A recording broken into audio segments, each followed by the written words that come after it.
अस्सलामुअलैकुम एवरीवन। आज का हमारा शॉर्ट लेक्चर है। टॉपिक है हमारा inverse proportion grade 7।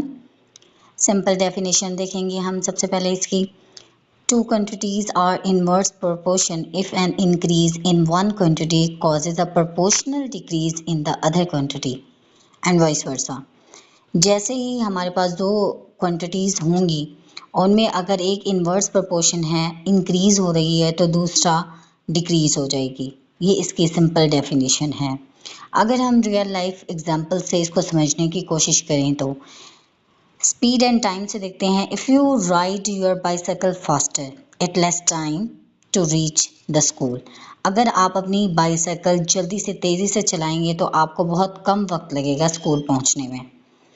Another example देखिए, workers and time.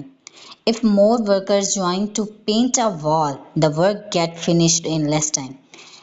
जिस तरह हम बाईसाइकिल जल्दी से चलाकर और बहुत कम वक्त में स्कूल पहुंच सकते हैं, उसी तरह अगर बहुत सारे वर्कर्स मिलकर एक वॉल को पेंट कर रहे हैं तो वो काम क्या होगा, जल्दी ख़त्म हो जाएगा कम वक्त में। इसका फार्मूला देखेंगे अब हम। If y is inversely proportional to x, अगर हमारे पास y जो है वो इन्वर्सली प्रोपोर्शनल है x के, तो हमारे पास y is equal to k over x value आ जाएगी। और अगर हम x और y को मल्टीप्लाई करें तो ये हमारे पास k के इक्वल होगी, जबकि k हमारे पास एक कांस्टेंट वैल्यू होगी। This means the product of both values stage the same. इसका मतलब क्या होगा, इन दोनों का प्रोडक्ट जो होगा हमेशा सेम रहेगा। x1 multiply y1 is equal to x2 multiplied by y2। अब हम इसकी एग्जांपल देखेंगे। If 4 workers build a fence in 6 hours, how long will 8 workers take. इस तरह की एग्जांपल कभी भी किसी को समझ नहीं आती। द रीज़न बिहाइंड डैट कि थोड़ा सा ट्रिकी हो जाता है। वर्कर्स देखें, x से हमारे पास टाइम क्या है y, और टोटल वर्क हमारे पास क्या होगा k, यानी कि कांस्टेंट वैल्यू। हमारे पास 4 वर्कर्स हैं और ये 6 आवर्स ले रहे हैं, तो 4 6 हमारे पास क्या हो जाएगा 24। सो k हमारे पास क्या हो जाएगा 24। अगर वही काम 8 वर्कर्स कर रहे हैं तो हम उसको क्या करेंगे, टाइम के साथ मल्टीप्लाई कर देंगे। यहाँ पर देखें 8 multiply by time is equal to 24, तो हमारे पास टाइम आ जाएगा 24 डिवाइडेड बाई 8। एंड वो कितने आवर्स में कर लेंगे कंप्लीट, 3 आवर्स में। ये थोड़े से ट्रिकी होते हैं बट अगर समझ आ जाए तो बहुत आसान होते हैं। यहाँ पर हम इसका मेन डिफरेंस देखते हैं। Features, direct proportions, inverse proportion, concept, formula and what is constant.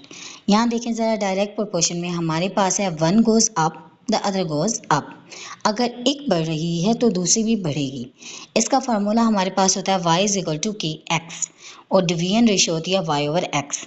अगर यही चीज़ हम इन्वर्स प्रोपोर्शन में देखें तो अगर one goes up the other goes down, अगर एक चीज़ ऊपर जा रही है तो दूसरी चीज़ क्या हो जाएगी, डाउन। और इसका फार्मूला हमारे पास होता है y इज इक्वल टू के ओवर x, और इसका मल्टीप्लिकेशन प्रोडक्ट क्या होगा, x मल्टीप्लाइड बाय y। यहाँ अब आप गौर से एक बात देखेंगे, जो चीज़ यहाँ पर y इज इक्वल टू के एक्स, यहाँ मल्टीप्लिकेशन है वो नेक्स्ट इन्वर्स में डिवीजन हो गई है, फिर यहाँ डिवीजन है वो वहाँ पर जाकर x मल्टीप्लाइड बाय y क्या हो गई है, इन्वर्स प्रोपोर्शन में उलट हो गई है। हमेशा एक बात याद रखिएगा, जो चीज़ डायरेक्ट प्रोपोर्शन में होगी इन्वर्स प्रोपोर्शन में वो चीज़ डिवीजन में चली जाएगी, जो डिवीजन में होगी वो मल्टीप्लिकेशन, जो मल्टीप्लिकेशन में होगी वो डिवीजन में।